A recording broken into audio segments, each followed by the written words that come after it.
Hi, this is Kent Vaughn with Blaze Performance Solutions, and I'm here to talk one more time about the 3 common mistakes we make with execution. Remember, we said that number 1, we need to make sure the goals are very simple and understood.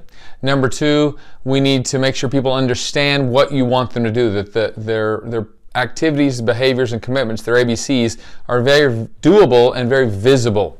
And number 3, the one that we see again and again in organizations is, even if we've done everything else, the goal is simple, everyone understands it, people know what they need to do and why we're doing it, we then don't tend to hold people accountable very often.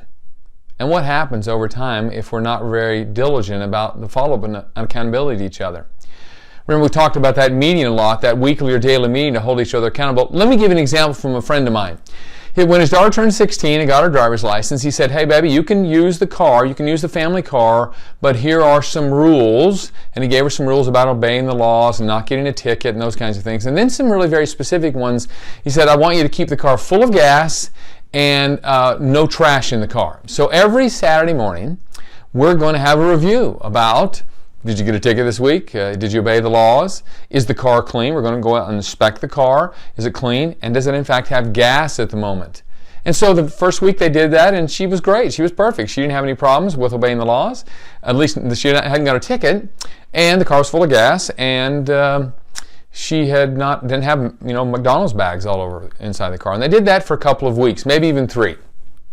The next week, they had a family trip over the weekend to visit some family. They went out of town when they went on that trip. They didn't look at the car. The next week, they had a son who had an out-of-town soccer tournament. The next week, there was something else going on.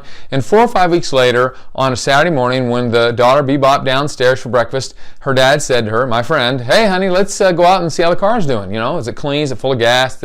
How'd it go this week?" And she said, "Dad, are we still doing that?" Now, that is exactly what happens in all of our organizations and families. If we're not consistent at the follow-up, and we're not consistent on, did you do the things you said you would do? Have we been working on the things we said we would work on? Accountability goes out the window. Now think about what typically happens in organizations. We announce the goals for the year, for the quarter maybe, and we have, how often do we review them? We have project reviews once a month maybe. Quarterly reviews of strategic initiatives, maybe. Performance reviews quarterly, maybe. We began Blaze Performance Solutions with the idea of weekly or monthly accountability on performance of activities and behaviors, and we found quickly that just wasn't any better than quarterly reviews, which is really not a lot better than annual reviews. We have found again and again and again that weekly or daily accountability is essential to the success of your goals and to your organization. Now here's an easy way to think about it. At the gym, at my gym in January of this year, it was like every other gym in the United States and maybe around the world. It was so busy you could barely get on a piece of equipment. And I remember a friend of mine bemoaning the fact that all of these New Year's resolution folks were there, and I was thinking, well, gee, I hope it sticks with some of them. Today is February 20th, and I was at the gym, and it was a ghost town. There was almost no one there when I went this morning a little before 7 a.m. I thought, wow, look at how many people aren't coming, and it's only February 20th. My friends, that is precisely what happens to your goals and your strategies in your organizations if you're relying on monthly or quarterly reviews of performance. By February 20th, it's a ghost town.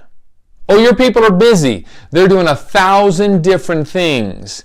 But are they consistently going to the gym and doing those things? Are they consistently filling the car up with gas and making sure it's clean?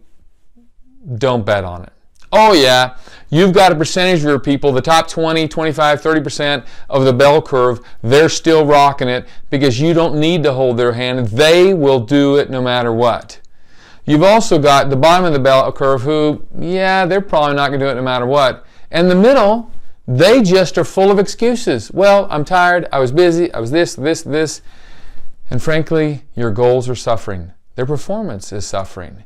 And I hate to even imagine what's going to happen on those goals by the end of the quarter, much less by the end of the year. Good luck. These are some ideas we know will help. Good luck. This is Kent Vaughn with Blaze Performance Solutions.